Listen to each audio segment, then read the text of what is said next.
Hi బిగులు first time ఈ వీడియోని ఏమైనా చూసినట్టయితే ఖచ్చితంగా లైక్ చేయండి, పక్కా కామెంట్ చేయండి. ఈ వీడియో ఎలా ఉందో ఖచ్చితంగా ఫస్ట్ టైం ఎవరైనా చూస్తే ఖచ్చితంగా సబ్స్క్రైబ్ చేయండి. ఫస్ట్ స్టోరీలో వెళ్ళిపోదాం. ఏంటంటే అఖండ్ 1 తర్వాత బాలకృష్ణ రేంజ్ అయితే మరీ మొత్తం పీక్స్గా వెళ్ళిపోయింది. ఎలా అంటే మొత్తం చూస్తే అఖండలో చాలా ఎలివేషన్స్ చాలా బీజిఎమ్స్ చాలా చూపెట్టారు బోయపాటి గారు.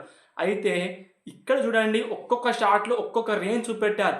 ఒక ఫస్ట్ ఎంట్రీ షాటే మొత్తం గడ్డంతోటి ప్యూర్ మొత్తం అఘోరి ఎలా ఉంటాడో అలా ఉన్నాడు. మొత్తం అఘోరి శక్తిలాగా మొత్తం అమ్మవారి శక్తిలాగా ఉన్నాడు. మొత్తం చెప్పాలంటే దీంట్లో ఓవరాల్గా ఒకటే షర్ట్ నచ్చింది భయ్య నాకైతే. ఏంటంటే ఒక గదుసులం పట్టుకున్న శూలం పట్టుకొని ఆ కత్తి తింపుకుంటూ మొత్తం నరుకుంటూ పోతారు కదా, అప్పుడు ఇచ్చే ఎలివేషన్ బీజియం కానీ వేరే లెవెల్ ఉంది. ఇంకా చెప్పాలంటే బోయపాటి గారు ఒకటే చెప్తారు, ఏమంటే బాలకృష్ణ గారు సినిమా తీస్తూ ఉంటే నాకు ఎలా అంటే అంతకు మించి హైప్ వస్తుందని చెప్పడం జరిగింది.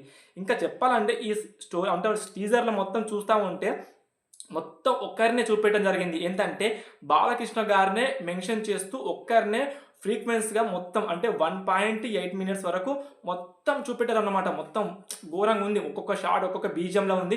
బీజియం అయితే అల్టిమేట్ కొట్టేశారు. విఎఫ్ఎక్స్ మాత్రం మరి దారుణంగా ఉన్నాయి. ఎలా అంటే ఒక్కొక్క షాట్కి ఒక్కొక్క బీజియం వేసుకుంటూ విఎఫ్ఎక్స్ చేంజ్ చేస్తూ ఉంటున్నారు. ఇంకా చెప్పాలంటే బాలకృష్ణ గారు దీంట్లో లుక్స్ మాత్రం మొత్తం వేరే లెవెల్ అయిపోయాయి. అంటే ఇప్పుడు ఏజ్ చాలా ఎక్కువ ఉన్నా కూడా మొత్తం సినిమాలో మొత్తం మారిపోయారు. సో మీకు ఎలా అనిపిస్తుంది ఈ వీడియో చూడండి. ఫస్ట్ అయితే టీజర్ చూసి నా రివ్యూ చూడండి. నాకైతే పిచ్చగా నచ్చేసింది. మీకు ఎలా అయిందో కింద కామెంట్ చేసి లైక్ అండ్ సబ్స్క్రైబ్ చేయండి ఖచ్చితంగా ఈ ఛానల్ని.